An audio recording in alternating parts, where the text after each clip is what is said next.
जिसे रिसु अपना भाई समझता था वही निकले रिसु के हत्यारे। उसे मेरे जन्मदिन के दिन मार दिया गया है। मैं बस इतना चाहती हूँ कि जैसे मेरे भाई को तरपा के मारा गया है, कानून उनको वैसा ही सजा दे। आपके बच्चे को हम उसका दूसरा दिन पहुंचा देंगे। आप आज पैसा दीजिएगा तो उसका दूसरा दिन हम आपके बच्चे को दे देंगे। नहीं तो तेलंगाना में ले के उसका किडनी बेच देंगे, उसका आँख बेच देंगे, दोनों आँख और दोनों किडनी बेच देंगे लड़का का। रहस्यमय ढंग से 29 जनवरी से लापता रिसु की रहस्य की गुत्थी आखिरकार सुलझ गई। जिसे रिसु अपना भाई समझता था वही निकले रिसु के हत्यारे। लगातार पुलिस इस मामले पे अपनी नजर बनाई हुई थी और इस पूरे मामले में लोगों की पतासाजी की जा रही थी कि आखिर रिसु कहाँ गया।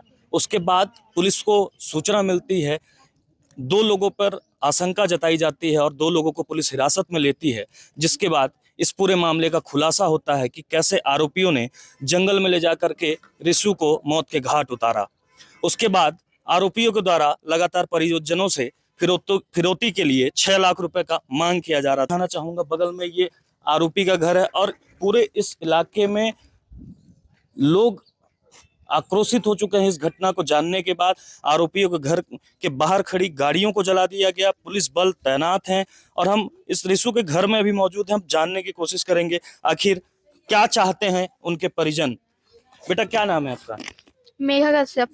क्या था रिसु आपका भाई, क्या चाह रही हो बेटा? उसे मेरे जन्मदिन के दिन मार दिया गया है। मैं बस इतना चाहती हूँ कि जैसे मेरे भाई को तरपा के मारा गया है, कानून उनको वैसा ही सजा दे। आप जो आरोपी हैं रिसु के गायब होने के बाद आप उन लोगों से भी मिली थी क्या? कुछ उन लोग बोलते थे क्या कुछ?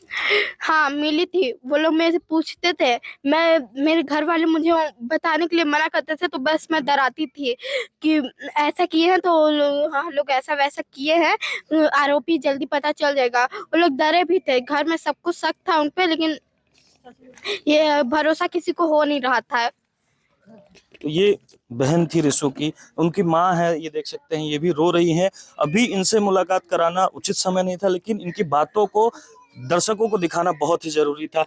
क्या चाह रही हैं आप रिसु के हत्यारों को लेकर? उन लोग को जला दे, चौराहे में लाके जिंदा हाथ पैर काट के। उन लोग को भी दर्द का एहसास होना चाहिए और उन लोग का जितना घर है पूरा उन लोग का परिवार को बाहर निकाले और उनको भी मतलब जेल में डाले, पूछताछ करें और उनका घर को पूरा धसका दिए जाए, बुलडोजर चला दिए जाए, फिर आज लाए यहाँ पे। जब रिसु लापता हुआ था उसके बाद फिरौती का फोन आ रहा था, उस समय क्या बोला जा रहा था आप लोग? फिरौती के लिए फोन आया तो फोन किए तो उठाए तो बोले नया नंबर से आया है फोन, तो फिर बोले हेलो हेलो, फिर काट दिए। तो फिर दोबारा लगाया तो बोले आप अशोक कश्यप बोल रहे हैं?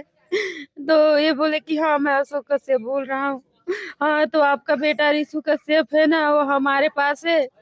आप 6 लाख का इंतजाम करके 6 लाख रुपया आप पैसा दीजिए, आपके बच्चे को हम उसका दूसरा दिन पहुंचा देंगे। आप आज पैसा दीजिएगा तो उसका दूसरा दिन हम आपके बच्चे को दे देंगे। नहीं तो तेलंगाना में ले के उसका किडनी बेच देंगे, उसका आँख बेच देंगे, दोनों आँख और दोनों किडनी बेच देंगे लड़का का। 10 लाख मिलेगा, 20 लाख ऐसे कह रहे थे। 2 बच्चे और हैं, वो भी स्कूल नहीं जा रहे हैं और उनको भी धमकी कुछ दिया जा रहा था। लोग को फिर दूसरा बार में उसमें धमकी दिए कि तुम्हारा मतलब कि एक बेटी पढ़ती है महर्षि में, एक पढ़ती है आत्मानंद में, अगर पुलिस में बताओगे तो फिर इन लोग को भी उठा लेंगे और पुलिस वाला कुछ नहीं करने पाएगा, ऐसे करके बोल रहे थे। आरोपी बगल में ही आपके रहते थे, 1 महीने से हो गया रिसु को गायब हुए, तो आरोपी जब दिखते थे तो क्या कुछ बात होती थी या रिसु क्या कहता था उन लोगों को? रिसु क्या कहेगा, नंबर तो यहाँ लिखा ले था, नंबर लिए थे, रिसु से कहाँ लेंगे उन लोग नंबर? भैया बोलता था। हाँ, उन लोग को तो भैया ही बोलता था। उसको तो ले जाते समय ही मारे थे बोल रहे हैं, सुनने में आ रहा है। पुलिस भी बतावे नहीं किए हैं, क्या पता हम लोग को।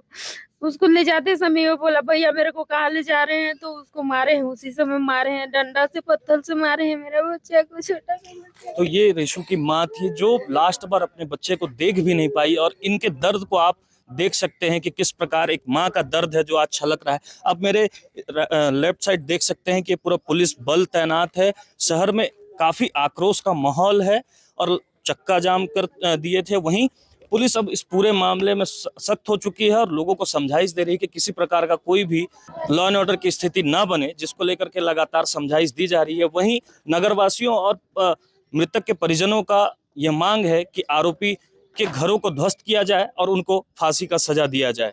अब ये देखने वाली बात होगी कि आखिर आरोपियों के साथ क्या कार्रवाई करती है। नितेश गुप्ता, IBC 24, सूरजपुर।